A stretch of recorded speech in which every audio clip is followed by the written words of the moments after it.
Y'all, I have to tell you about this Florence Scovel Shinn level manifestation. I am still shook that things have unfolded the way that they have, but I wanted to come on and just give everyone a little update because I think it's very, very important and it's very timely. So, a few months ago, I'd say maybe about 6 months ago, I was chatting with my boss. I work for a state agency in the great state of Maryland. And in any event, I was chatting with my boss and we were talking about some leadership development programs. She was currently in one, and the seed had been planted. I wanted to grow as a leader, not just within the agency, but just period. There's just different seasons of your life. And I was in a season of looking for more responsibilities, greater opportunities to lead and bring people together. And that seed was planted. I started doing some research, but I didn't really find anything that really aligned with me. And so I kind of paid it and just kept things moving. Let's go back to, say, almost 20 or so days ago. And I was searching online for something new, something interesting to do in the area. I like to say I'm dating the DMV. I lived for almost 20 years in New York and then moved back to my hometown in Maryland uh, around 2021. And so being here as an adult, at my big age, there's just so much that I need to rediscover, so much stuff that I didn't know existed. And so one of the things that I happened to uncover was a tour of the Washington National Cathedral. And I love a tour.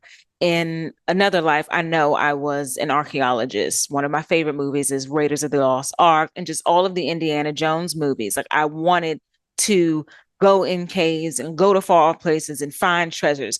But I digress. So have already planted this seed of, you know, going to find a leadership program that aligns with me. And I'm just going to continue to live my life. And I'm just laughing because it's really what I was doing.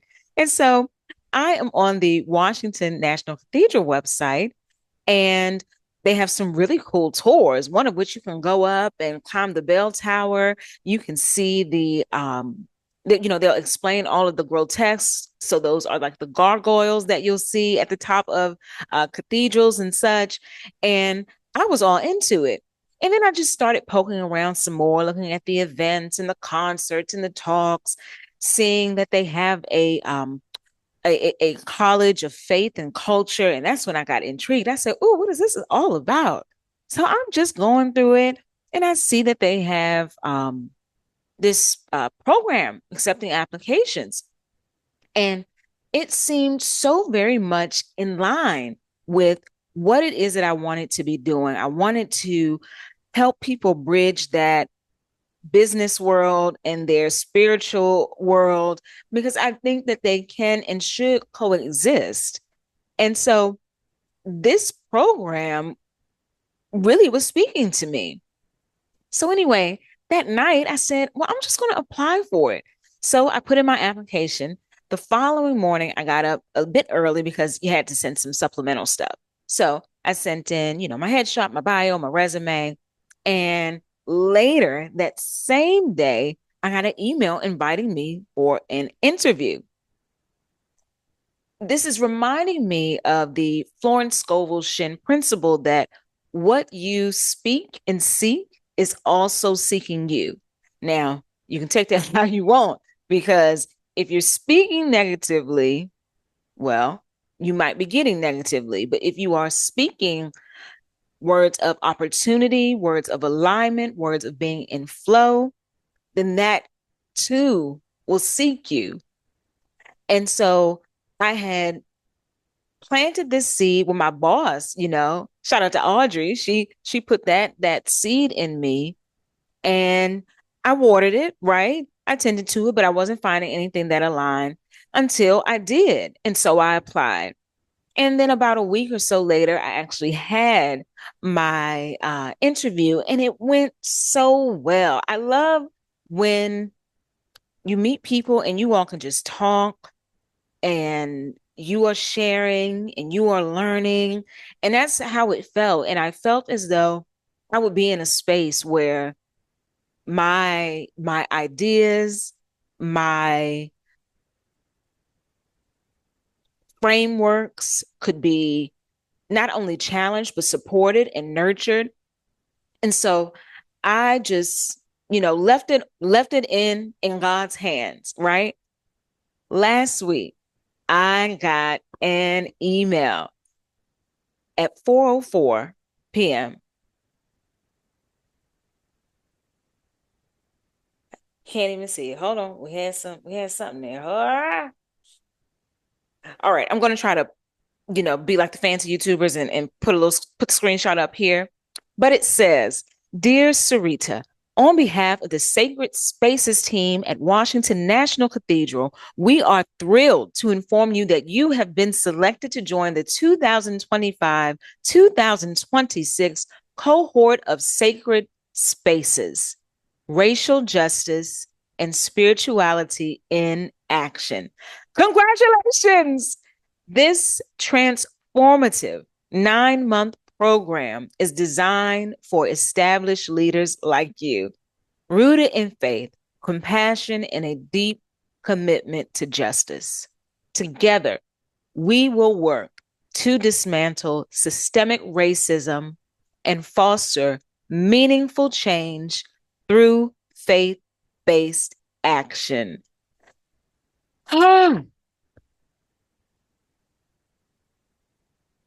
What you speak and see is also seeking you, whether that's in your professional life, whether that's in your personal life, your love life.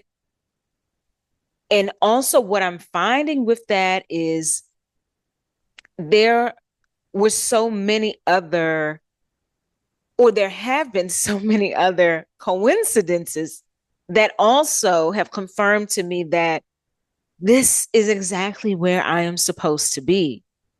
And I thought it would be helpful, again, to come on here and share these moments and these ahas with you as, you are going and transforming your life. And, one thing I loved about my girl, Florence Scovel Shinn, is that she was in her middle years, as I am, going through this, beautiful inner and outer renaissance. And she was able to help so many people.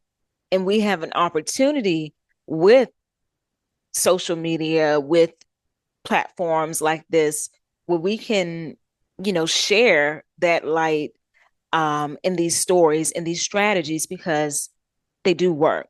So with that, that came at 4:04 p.m. And in numerology, when you condense that down, you get the number 8, which is such a wonderful opportunity to step in something new, step into something bold, infinite possibilities, divine orchestration. And if that is not enough, one of my favorite film series is Star Wars. Big fan. And when I lived in New York, the museum at FIT had an exhibition of Star Wars one year, and it was just so dope. They had all the costumes from one of my favorite, Revenge of the Sith. I always get it mixed up. Revenge, Return, whatever. You know what I'm talking about. I mean, the fashions on that one were just spectacular. It's like regal, and so they had all of those there. They even had it was interactive, so you would be standing by a costume, you would press a button, and the actor would talk about their experience wearing it. For example, Samuel Jackson talked about his experience the first time he put on his Jedi Master costume. And you can just imagine, you put on that costume, you already know that your character has this otherworldly level of knowledge, which is similar to what we are talking about today. And so with that, I started doing some kind of back work to see, okay, what was I journaling? What was I writing? What else was I doing to magnetize this opportunity? Because I wasn't searching for it. but it was seeking me and I was seeking it. And so with that, I was just going to the Washington National Cathedral's website just to see what else I could learn about this beautiful building and what was going on inside of it. And so I uncovered a few things. One there, it is the second largest cathedral in the United States. It's the sixth largest cathedral in the world. There are so many notable people who are buried there, former presidents, but one person who's buried there in particular raised my spidey senses because, again, a series of coincidences led me to uncover something else. And that person is Isabel Anderson. She was a wealthy socialite heiress, and she and her husband, who was a diplomat, had a beautiful house, which you can visit to this day on Massachusetts Avenue in Washington, D.C. It's called the Anderson House.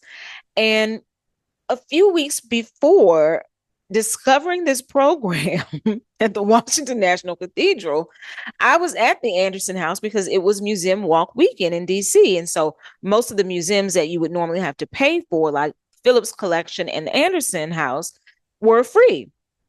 So I said, yes, God. And I love gilded and regalness and period pieces. It's also the same weekend that the Gilded Ages season 3 was getting ready to start. So I felt like perfect timing, synchronicity. Of course, I'm supposed to go see the Anderson House. Why wouldn't I? So I did. And wow, at the Anderson House, in one of the rooms, I will again try to put this picture up here so you can see. I'm looking at Isabel Anderson's official portrait, and she was, a philanthropist. Her and her husband loved art. It is so wonderful to see all of, I don't, not even all, but some of the many art pieces that they collected from all around the world. They had a particular fondness of Eastern art. And in her official portrait, she is standing there, looking regal, beautiful, white dress, tight at the waist, nice and cinched. But she has a crystal ball in a ivory dragon, like holder, just absolutely gorgeous. And that actual crystal ball is still, they actually have that piece, that artifact at the Anderson House. So you'll see it in, it looks like my mama calls it a buffet, but you would have it in your like dining room, and you might have your your fancy silverware in there.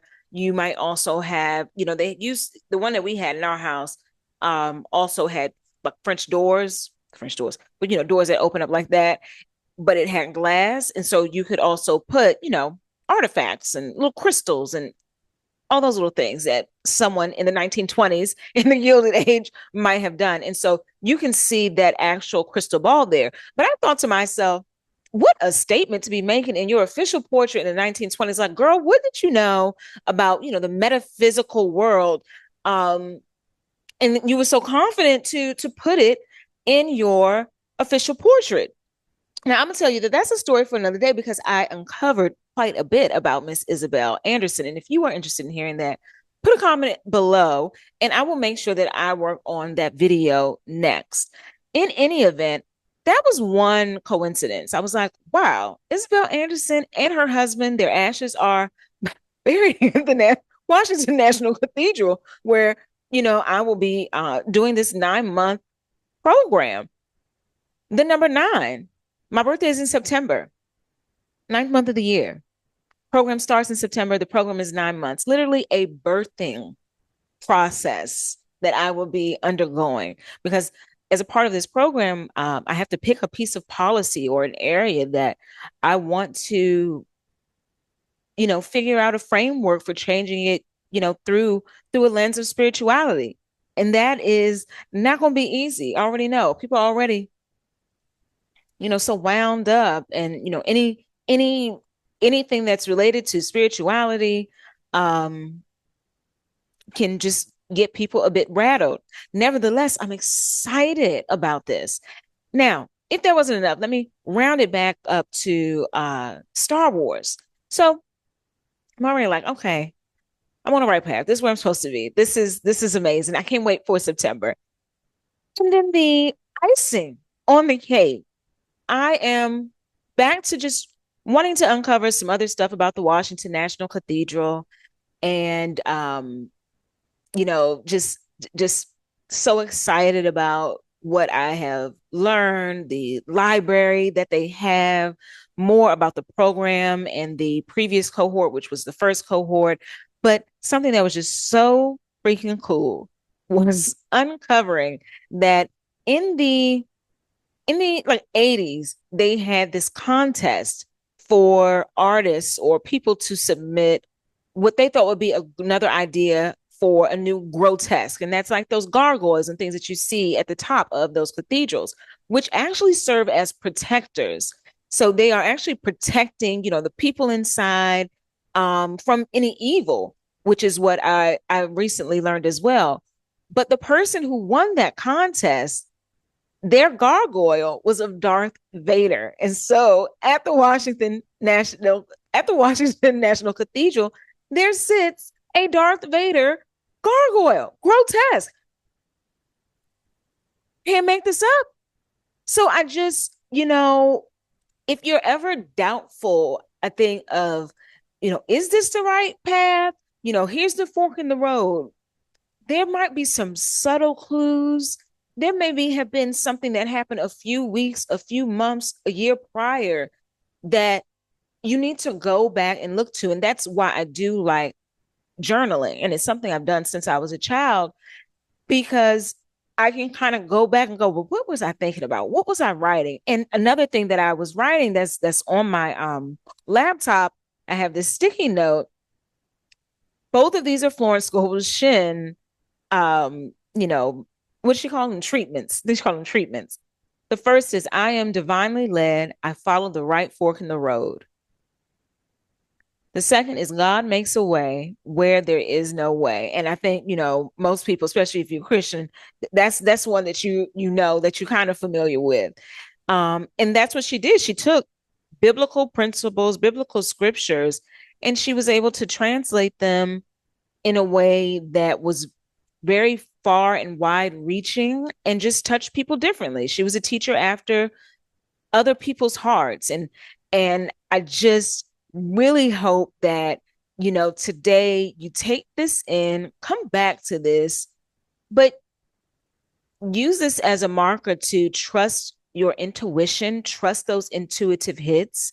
Again, the seed had been planted.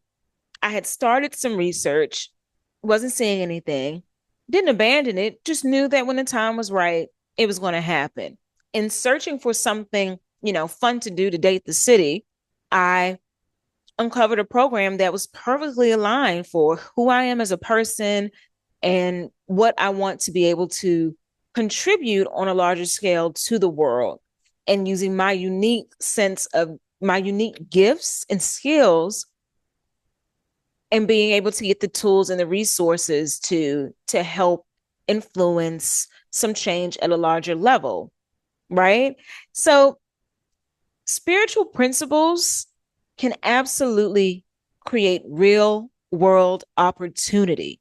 And I'll tell you this, before, like the week that I got the news, every day I was just waking up going, new opportunities, new opportunities. There are new opportunities. Something is coming, something is happening.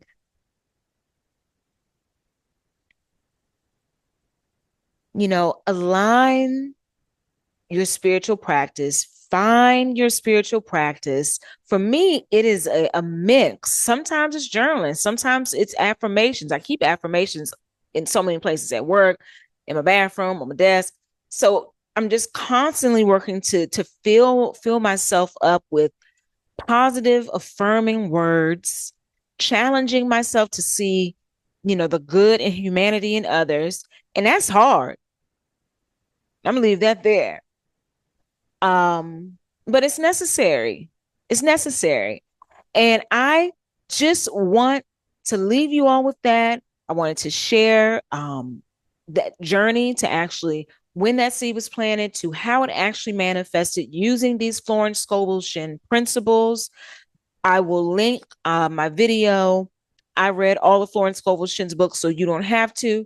but I think you should, so that you can get into more of Sister Scovel Shinn. And, the other thing, these numbers, 4:04 p.m., right?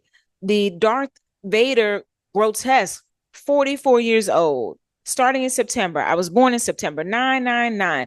I will be 44 years old in September. You can't see all of that lining up and not go, oh shit, girl, sir, this is meant for me. And so one of the things that I've been also taking away from this is this idea of like, why me? Now I'm feeling like, what can I do with this? So I wish you love. I wish you peace. I wish you grace. Have a wonderful, wonderful day. And if you enjoyed this video, please let me know. Subscribe to the channel. I like to talk about Florence Scovel Shinn and just real manifestation principles. I put them to the test in my own daggone life. And I like to come back and share. And then I just also share, or I will be starting to share more just as, career and this experience of going through this program is. And so I hope that you will join me for that ride. All right. Enjoy the rest of your day. Thank you so much for being here and stay rich in spirit.